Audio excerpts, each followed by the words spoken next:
The moment I entered film school, I realized this is my calling. This is what I love. The most powerful medium in this country is mainstream cinema, and I want to be there. And trust me, I thought that's the way my life's going to end. I'm going to be shot somewhere in the mountains, and nobody will ever know where the hell I was. That day, I realized the power of Bollywood, mainstream cinema. It saved my life. These are the experiences, and I wrote into my first script, which went on to become Kabul Express.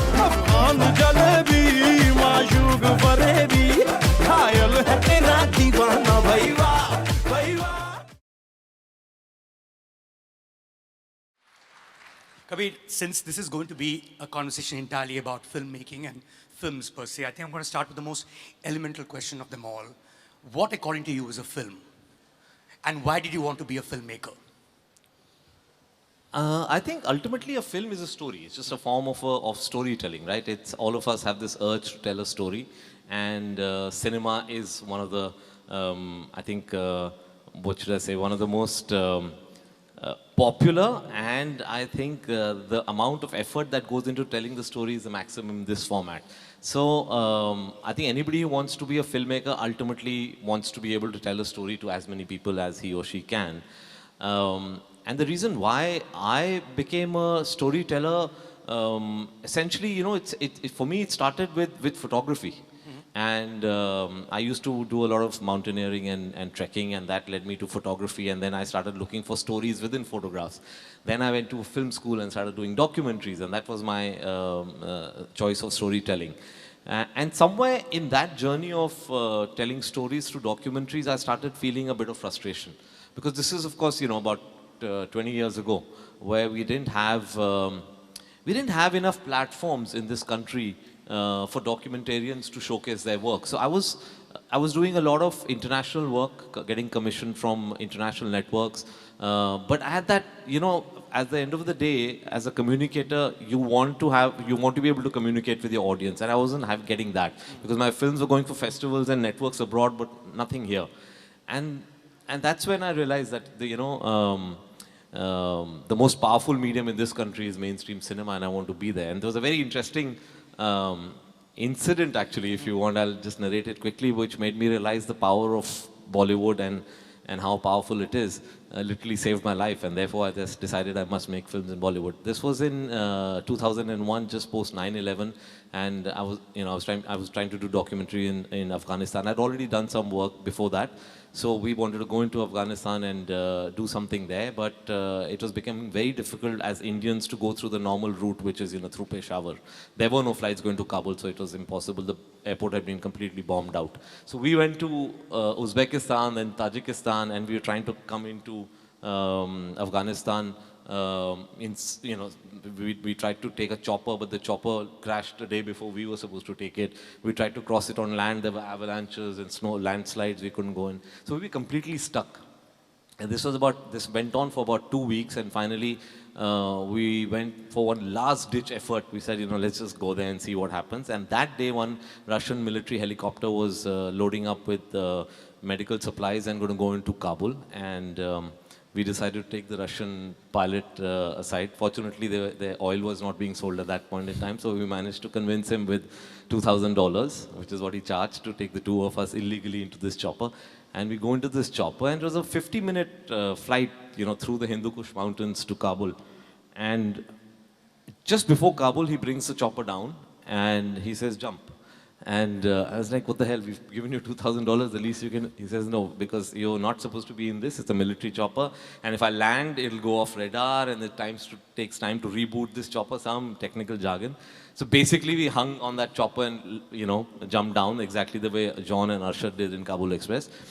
And this chopper takes off, and we're in the middle of nowhere. 360 degrees, there's only mountains, nothing else. We don't know where the hell Kabul is. And we see this lone mujahideen walking towards us, looking really angry. And he was like 6'4", the sort of stereotype of a big Afghan warrior. And he just saw this chopper take off, two guys jump off, and he was coming very angrily towards us with a Kalashnikov in his hand. And trust me, I thought that's the way my life's going to end. I'm going to be shot somewhere in the mountains here. Nobody will ever know where the hell I was. And the only thing I knew was there's a lot of warmth towards Indians, warmth towards Indians amongst the Mujahideen. And as he sort of kept coming towards us, I kept saying, Hindustan, Hindustan. And he came within earshot, with his Kalashnikov completely cocked and ready to shoot, and suddenly heard us and he stopped and he started singing, Mere sapnon ki rani kab aayegi tu. So that day, I realized the power of Bollywood, mainstream cinema. It saved my life, and then I decided, okay, this is it. And these are the experiences, and I wrote into my first script, which went on to become Kabul Express. But what took me towards film, as I said, is actually the love of photography, which came from the love of mountaineering and trekking. I used to spend months in Ladakh and Kashmir. Like we used to just, like 2-3 friends of ours, we used to just pack our food, pack our sleeping bag, our jackets, put them into a rucksack that used to weigh at the beginning about 25 kilos, and just take off, literally with like 1,200 rupees in our pockets, hitchhike, take lifts with the army vehicles, reach Ladakh, pitch a tent next to a river, just eat off the land, go to villages, and spend months. And a lot of that actually shaped me.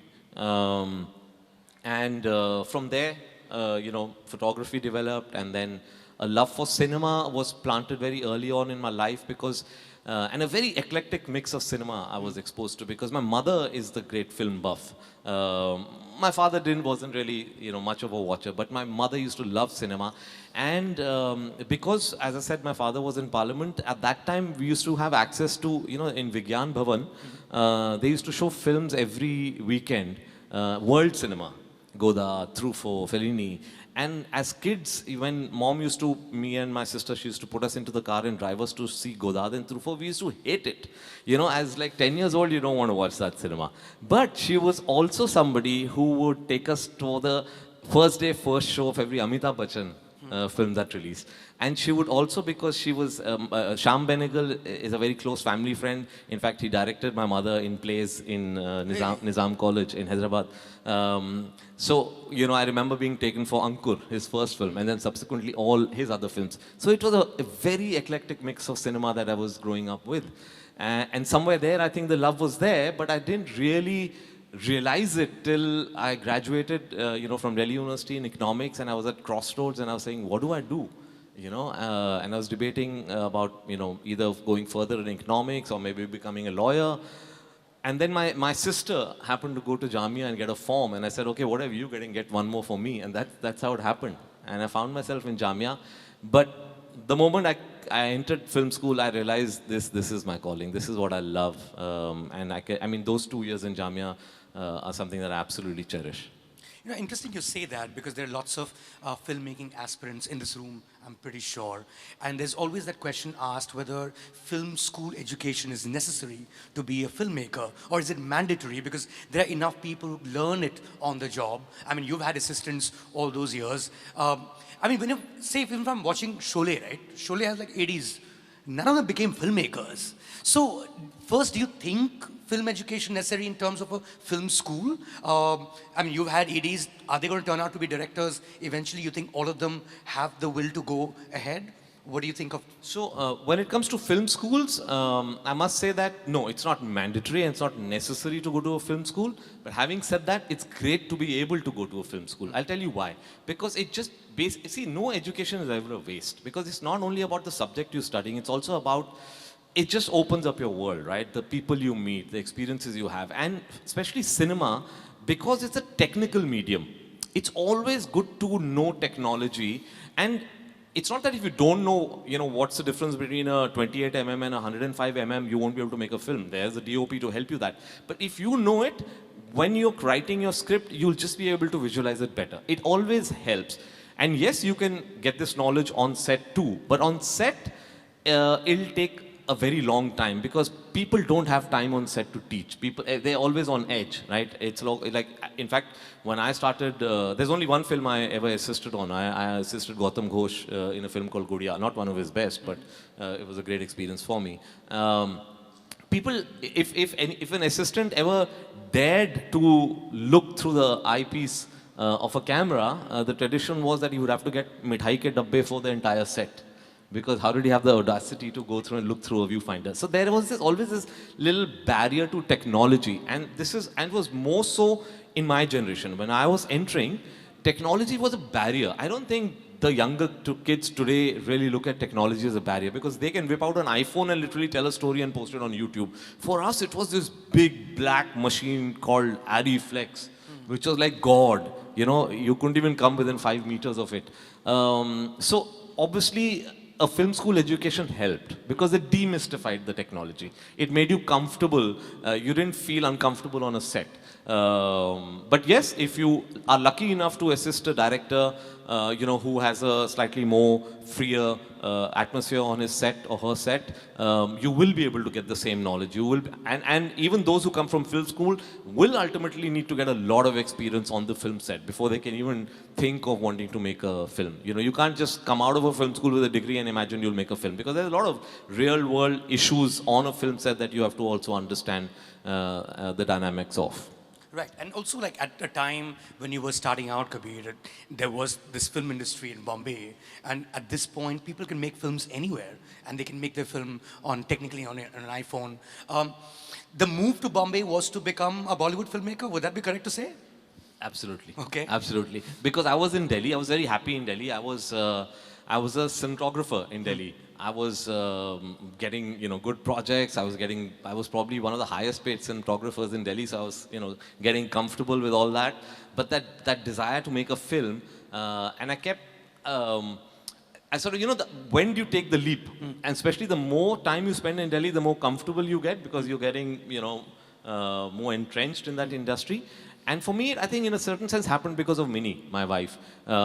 She got selected as an MTV VJ.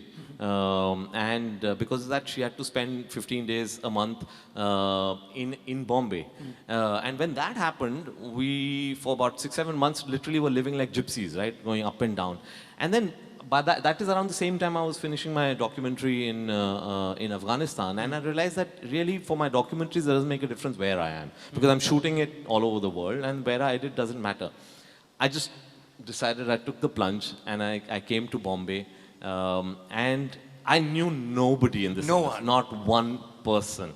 Maybe Minnie's friends. People that she was Minnie's interacting friends with. through MTV Extension, they are the only person actually we knew was a friend was Arshad Varsi. Okay. But at that point in time, Arshad Varsi was not acting. He had taken a sabbatical, right? Because he took this big break. So when I met Arshad Varsi, the actor, much to my dismay, he was not in the industry only. So, and the other person that I knew very well was Shah Rukh Khan.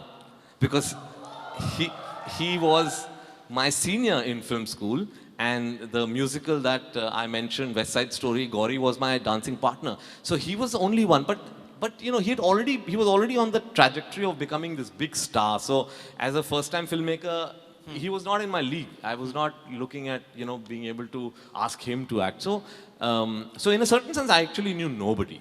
And this is very important because of late there's this whole narrative about how you need to know people, and I meet a lot of youngsters who are very bitter about it. Yes, it's difficult, but do not believe the myth that if you don't know anybody in this industry, you're not going to be able to make it. There are lots of examples of this amongst actors, of course, but even amongst directors. In fact, more so amongst directors and storytellers and writers. Right. So, there is that time when in Bombay itself, or what is called Bollywood, there were, say, directors like, Anurag Kashyap. They were like trying to build their own ecosystem, so to say, and that's how they've really risen up. By creating ecosystem of their own, because the mainstream perhaps was not giving them that foot in the door. But you went pure mainstream from the first film itself. Like you went like straight Yash Raj, right? That was a conscious choice? Very conscious choice, because for me, see, I was a documentary filmmaker. And I was suffering with, some people might not like this, but what I used to call in Delhi the IIC syndrome. Okay. Basically, you take your documentaries and screen them at India International Center or the India Habitat Center. The same 500 people are coming and watching all the documentaries. Everybody's on the same page ideologically. Everybody's patting each other on the back and going forward. So I said, no, this is not something what I want. If I want to tell a story, I want to really throw it out into such a big wide world that a mujahideen in Afghanistan is going to be sympathetic towards the next Indian that he's seeing. That's the power of cinema. So I was very clear. I wanted to do mainstream cinema. Kabul Express was, I think, midway, because I probably didn't really know at that point in time how to... And you could have had an item song there, right? Yeah, I didn't have an item song there. I didn't have any songs actually in it. I landed up over here and I believed in my script and it was not easy. I mean, now when I look back in retrospect, my, what do you call, struggle was about a year long, which is really nothing. You must keep aside at least 3 to 4 years if you really have a script and you want to push and get it done. Don't lose heart before at least 3-4 years. And therefore, one big thing I always tell people is, a lot of this has happened to my own friends, my classmates from film school who write that one script and say, "Bas ab ye banana hai aur kuch nahi karna hai zindagi mein," and that leads to a lot of frustration. I kept working on another job till like a week before I went on to Kabul Express, because you have to. Otherwise, a lot of frustration comes in. Unless you have a lot of money given by your dad and you can live comfortably on that. I came here and I was pushing this script and I met everybody. That was the time when things were opening up, these new corporates were coming and they were projecting themselves as the champions of alternative cinema. I met all these so-called champions. And I remember one of them where I went to meet, I won't take names, but I went to meet them and they said that, what's your proposal? And I was like, what does that mean? I said, my proposal is I propose to make a film. So he said, nahi, aap samjhe nahi, what is your breakdown, budget, recovery, this, that, all that stuff. That was completely Greek to me. So I said, sir, I have a story, do you want to hear it? So, and this is verbatim, I'm not exaggerating. He said, stories we hear on Saturday, Monday to Friday we hear proposals. So I said, sir, can I come on Saturday? So I went on Saturday, I narrated it to him, and this person obviously loved the story, he liked the story. But he said, there are two kinds of films. There's one called pre-Friday, one called post-Friday. So I said, what does that mean, sir? And he said, pre-Friday films are films that we sell before release. So we recover all the money, and then whatever the film does, word of mouth is extra. But, before the release, we managed to get all of the recoveries back. And then there's a post-Friday film, which basically you release without recovery and has to build its own steam and get, on its word of mouth build up. And he said, your film is post-Friday. So I said, so let's make a post-Friday film. So he said, no, our charter is only to make pre-Friday films. But he did offer me a solution. He said, if you get Arjun Rampal, your film can become pre-Friday. Forget Arjun Rampal, I couldn't even reach Arjun Rampal's manager. So all those kind of barriers were there. And the one studio that I never went to, because conventional wisdom said, forget Yash Raj, will never do a film like this, no love story, no song, nothing, what the hell. I didn't send it to Yash Raj, but unknown to me, another friend of mine who was in Yash Raj took the script and gave it to Aditya Chopra. And because he knew at that point in time, Adi was looking for things outside of his comfort zone. And out of the blue, I got this call from Yash Raj, from this lady, and she said, I'm speaking from Yash Raj Films, and Aditya Chopra wants to meet you. And now I'm saying, like, who the hell is this? Like, pulling a fast one on me, because I thought Mini was in MTV. There was this MTV Bakra show that was very popular. I thought, somebody's pulling. They all know what I'm doing. So I was like, yeah, sure, Yash Raj. But something about that lady's tone made me realize that she's serious. And I said, okay, I'll go. And when I went on the appointed day, I was half expecting a Cyrus Brocha to jump out from the bushes and say Bakra. But he wasn't there. I walked in and I remember being directed to the first floor office of Aditya Chopra. And Aditya Chopra, by the way, that time was also, it was like the joke in the industry is that he actually doesn't exist, right? He's a myth. He's a myth created by Yash Chopra to scare people. But I opened the door and Adi was there cleaning his glasses and looked up in me and he said, Kabir, I love your script. When can we make it? And that's how it started. So it's got a... Yeah, so the one studio that I least expected. And then, of course, I went on to do 3 films with them. Coming back to the process, Kabir, of course, I mean, there are all kinds of directors. There are directors who are editors and therefore editor-directors or writer-directors. And in your case, it might be fair to say cinematographer-director because you started out as a cinematographer and you'd made documentary films through that. But when you're moving from documentary to feature filmmaking, I think lots of things change, right? First is, of course, the fact that you're not directing actors. And that would have been a new thing for you in terms of learning the craft of performance. I mean, let's be fair, I don't want no knock on any talent, but even say someone like a John Abraham is not the world's best actor, right? And he wouldn't say that about himself either.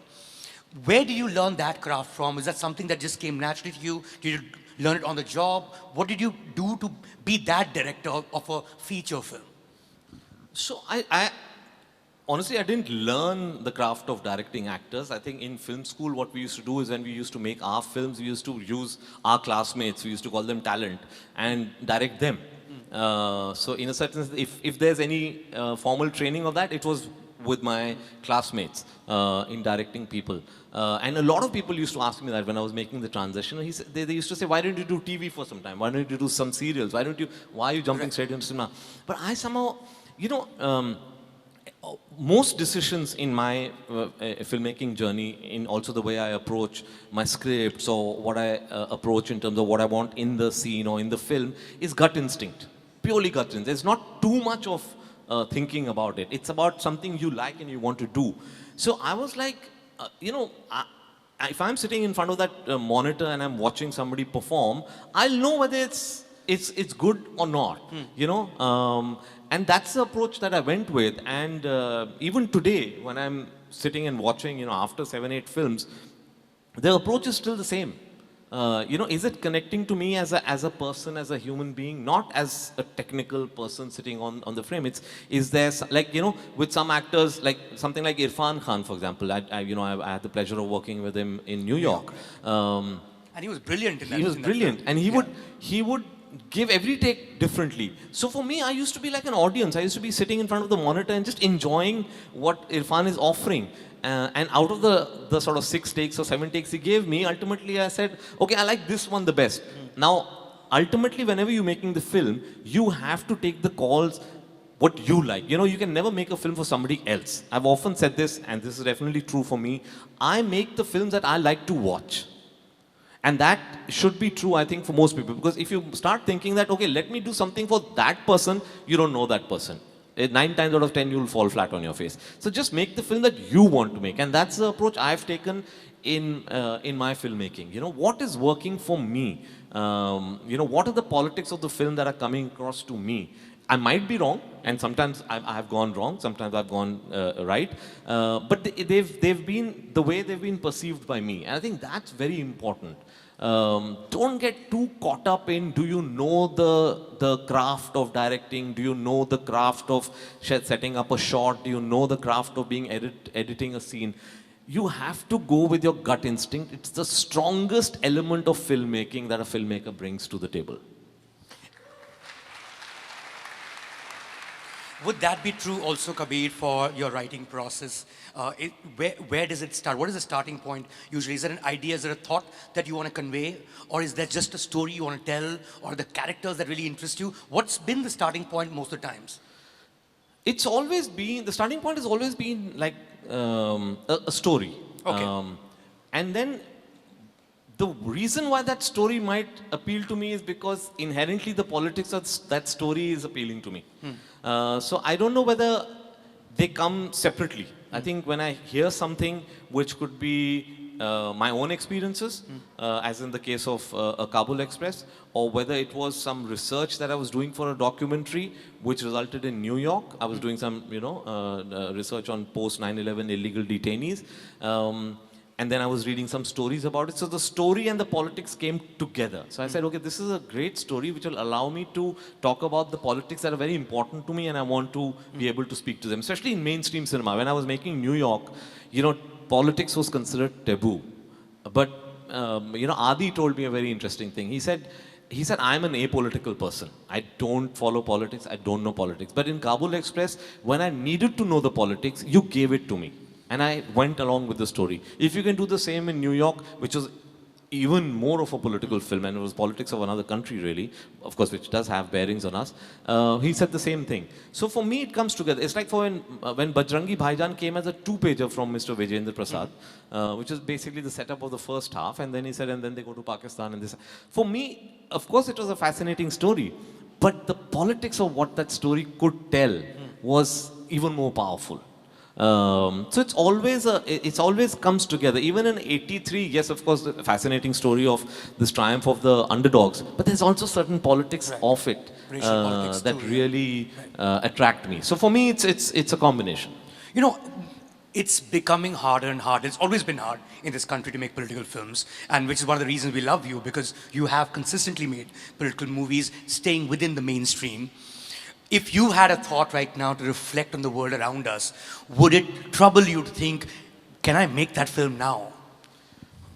I would not, because what I would do is, how can I say it, what I want to say? I think it's also sometimes how you say it, which is more important than what you want to say. And therefore, I've always said, a film can never be about the politics. The politics will always be in the layers beneath. The film will always be about a human story, about characters. But you need to be able to slip in those politics effectively. You need to be able to because I truly believe that the audience who can access those layers beneath will enjoy the film much more than those who might have enjoyed it at face value. I mean, even a film like Bajrangi, you can enjoy it at face value. But if you go into the politics of, a song like the Chicken Song, which is a fun song, most popular songs amongst children, but it is the most political song of the film. So I think that is very important to be, because if you start self-censoring, then you've lost the battle. Yes, it's tough. And yes, maybe now I think a little more than I used to, for sure. But at the same time, I need to be able to say it, and say it in a way where it's difficult for people to say, we don't agree with this and it doesn't sound right. Right. I mean, Iran makes the most political films in the world. Absolutely. Right.